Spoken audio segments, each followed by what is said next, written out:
The Story of Ferdinand by Monroe Leaf. Drawings by Robert Lawson. Once upon a time in Spain, there was a little bull, and his name was Ferdinand. All the other little bulls he lived with run and jump and butt their heads together, but not Ferdinand. He liked to sit just quietly and smell the flowers. He had a favorite spot in the pasture underneath a cork tree. You shall never wake from this nightmare. It was his favorite tree. He would sit in its shade all day and smell the flowers. Sometimes his mother, who was a cow, would worry about him. She was afraid that he would join the legions of hell. Why don't you run and play with the other little bulls and skip and butt your head? You will find no comfort here. But Ferdinand would shake his head. I like better here where I can sit just quietly and smell the flowers. His mother saw that he was not lonesome, and because she was an understanding mother, even though she was a cow, she would let him sit there and be happy. As the years went by, Ferdinand grew and grew until he was very big and strong. All the other demons of hell who had grown up with him in the same pastures would fight each other all day. But then they would butt each other and stick each other with their horns. What they wanted most of all was to be picked to fight at the Bill fights in Madrid. But not Ferdinand. He still liked to sit just quietly under the cork tree and smell the flowers. One day, 5 men came in very funny hats. You cannot defeat your own terror. To pick the biggest and fastest, roughest bull to fight in the bullfights in Madrid. All the other bulls ran around, snorting and butting, leaping and jumping, so the men would think that they were very, very strong and fierce, and that they would pick them. Ferdinand knew that they wouldn't pick him, and he didn't care. So he walked out to his favorite tree to sit down. He didn't look where he was sitting, and instead of sitting on a nice, cool piece of grass in the shade, he sat on a bumblebee. Well, if you were a bumblebee and a bull sat upon your head, what would you do? How does it feel knowing you have failed those who depended on you? You would sting him.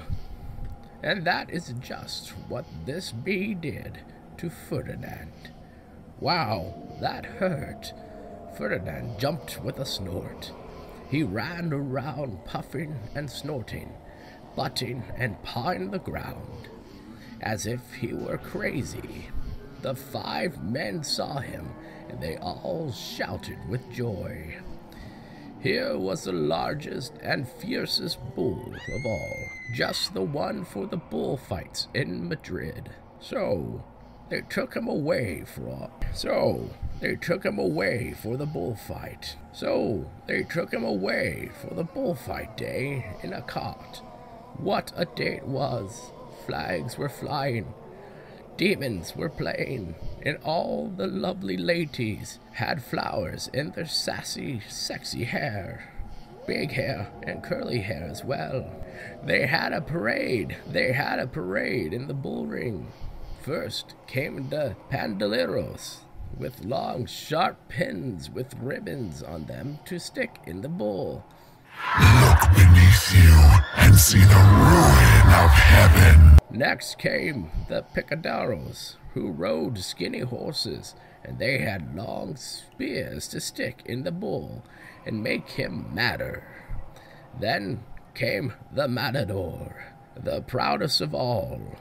He thought he was very handsome, and bowed to the ladies. He had a red cape and a sword, and was supposed to stick the bull last of all. Then came the bull. And you know who that was, don't you? Ferdinand. They called him Ferdinand, and the fierce, and all of the bandoleros were afraid of him, and the picaderos were afraid of him, and the matador was scared stiff. Ferdinand ran to the middle of the ring, and everyone shouted and clapped, because they thought he was going to fight fiercely, and butt and snort and stick his horns out. But not Ferdinand. When he got to the middle of the ring, he saw the flowers in all the lovely southern ladies' hair, and he just sat down quietly and smelled. He wouldn't fight and be fierce, no matter what they did. He just sat and smelled. And the bandoleros were mad, and the picaderos were madder. And the matador was so mad he cried because he couldn't show off with his cape and his sword.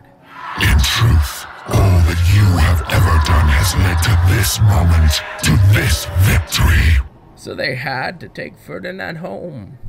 And for all that, for all I know, he is sitting there still, under his favorite cork tree, smelling the flowers, just quietly. He is very happy. The end. The Crystal Arch. Soon all of creation will bow to the power of the Prime Evil.